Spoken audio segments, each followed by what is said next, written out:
I asked someone for a resume targeted at an Amazon job, and I haven't read this before. All I know is that he's looking for a security job. So let's do our usual resume review. I'm looking at this cold.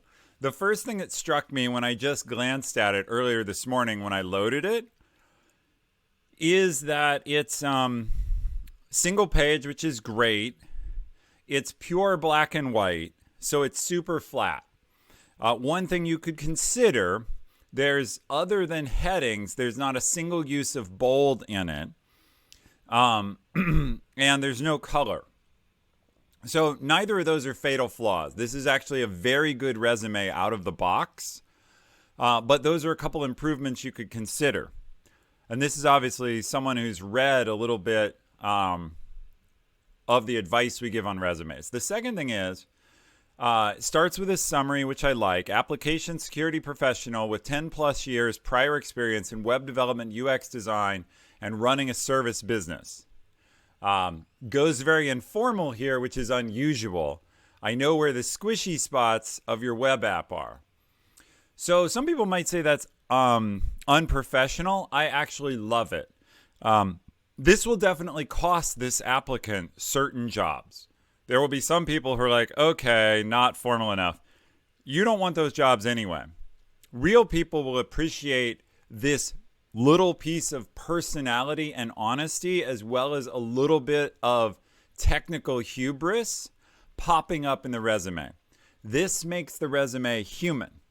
And what I would say about this, and by the way, I always invite viewers, y'all should start commenting on the resume as well. Because if there's things you like or things you don't, the reason we do the resume review is to help everyone else out.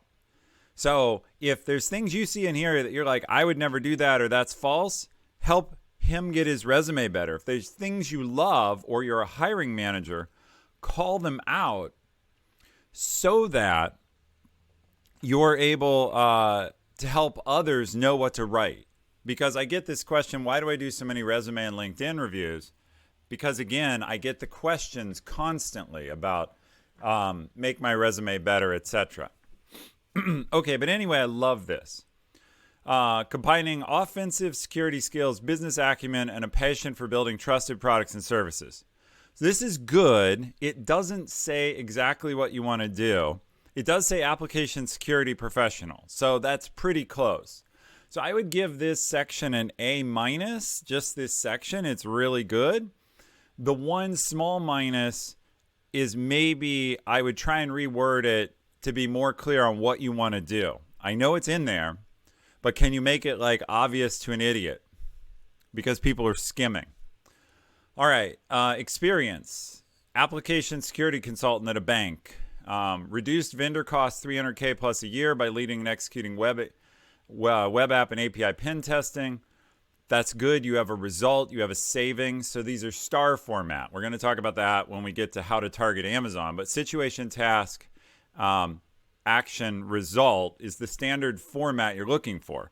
Where were you? What were you doing? What action did you take? Here, executing web app and API pen tests. And what result did you get? Save $300K or more a year. Increased SAST review throughput. Not everyone will know what that is. I don't. I'm assuming some of the S's are security and maybe the A is application. But just be aware when you use acronyms that the recruiter may not know and get confused. By adding more technology stack expertise to the team. That's weak. More technology stack expertise. Can you somehow make it more specific? Reporting findings to developers and stakeholders, influencing decision-making when needed. Again, kind of weak. You're reporting here. Can you give an example or say something stronger? You know, driving revised application design based on pen test results or something. Is there a way to make it something more you did and not you're the gopher? Words like reporting, supporting, and aiding are all weak words. They're servant words. And you don't really want that.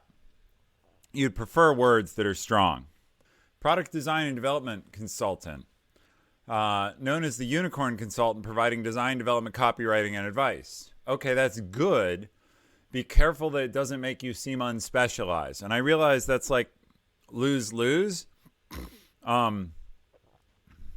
Try and figure out that is a good statement. I would figure out, is there any way to make it not imply that maybe you're scattered?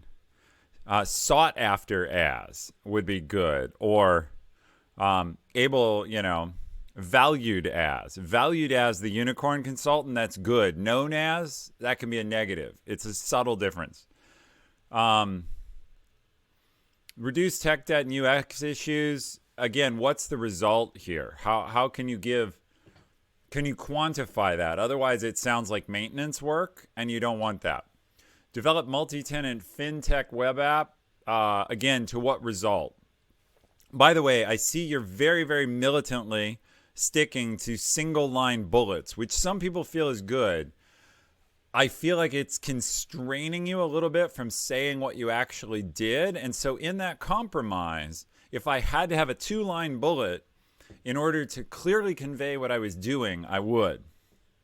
All right, last things here. Senior developer at a startup. Okay, these overlap.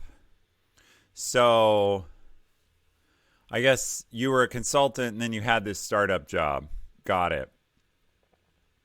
But that can be a little confusing. Lead as UX subject matter expert with ownership of product design. Again, to what result? Reduce product defects. Again, reduced is not a number. Try always, I've said this to others, I'll say it to you. It's stupid, but both numbers and links subconsciously make your resume more believable. Here's why. If I give a number, it feels like a hard fact. Everything else is you writing happy words. Everything else on this resume is you describing you to me when you're trying to sell you to me. I said a lot of words there quickly, but basically, it's very hard for me to tell the difference between you stating what you've done and you lying. For whatever reason, numbers make it seem like I could call someone up and verify that. So I could call your bank for a reference and say, did you really save them $300K?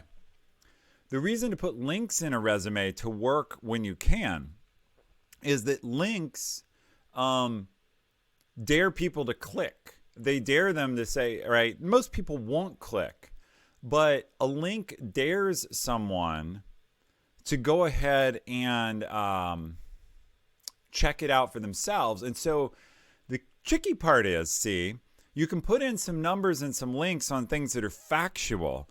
And that gives me the idea, oh, this person is for real. And then you can make your happy word claims about your impending godhood separately, but I've already put in my head that you're believable.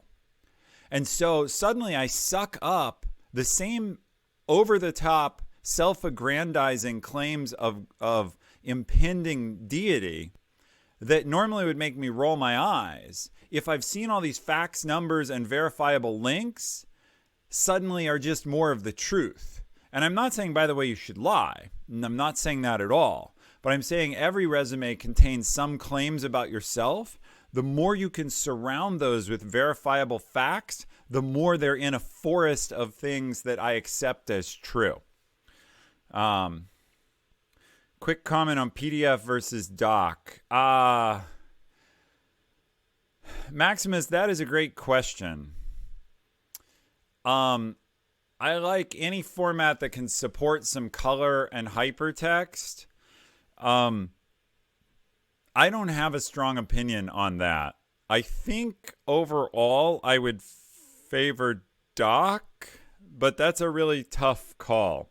And actually, if there's anyone in chat who has strong opinions on the two topics, I'd love to know. We'll finish this up and we'll jump into the how to get an Amazon job topic. This resume, by the way, is quite good. It needs wording help to be less weak, and it needs numbers.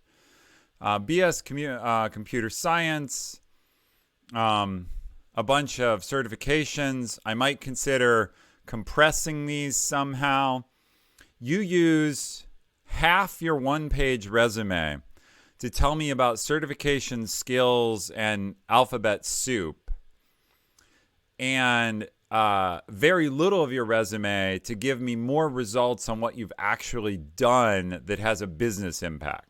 So particularly for a security person, some of the alphabet soup and certification matters, but I would figure out how to edit it down and compress it to give you a little more room to talk about what you've actually done. Because I'm not hiring you to be certified in a bunch of stuff. I'm hiring you to have a business impact. And I'm probably, this top part at the top is where the business impact is. The part at the bottom is more qualifications, and I would try to figure out a way to compress it. So I said this is a good resume. I would actually downgrade it for spending fully half of its real estate only on certifications and skills and not enough on what you've done. Because in the end, we're going to hire you for what you've done. So, all right, everybody in chat, here's your chance. I'll read chat, but you get to grade this. We give letter grades on resumes. It's part of the process. I told you I'd give part of it an A-, and now I'm feeling like I would downgrade some of the rest of it. So sound off in chat with your grades, and then we'll move on to Amazon. Yeah, so I'm there with the chat consensus, actually, on a B. This resume, if I divided it in half, the top half, like the top little bit up through the first couple bullets is a solid A. The rest of the bullets are like a B+. And then the whole resume gets drugged down, I think, to a B because it doesn't give me enough on your... I mean, think about this. You're claiming that you have 6+ years of experience. At the top, you're saying 10 years of experience. And then you're giving me 11 bullets, 11 one-line bullets. So what this says is you did one notable single-sentence thing a year for 10 years. Yes, I'm being harsh to make the point. But this resume overclaims a little bit. It says, oh, I've got 10 years of experience. That experience is lightly documented. Part of it is duplicative, covering the same time period twice. And if I read this, you've only got 6 years of experience because you didn't do anything before 2014. So there's a lot of claims in here. It starts off well, and it starts to smell a little bit overhyped.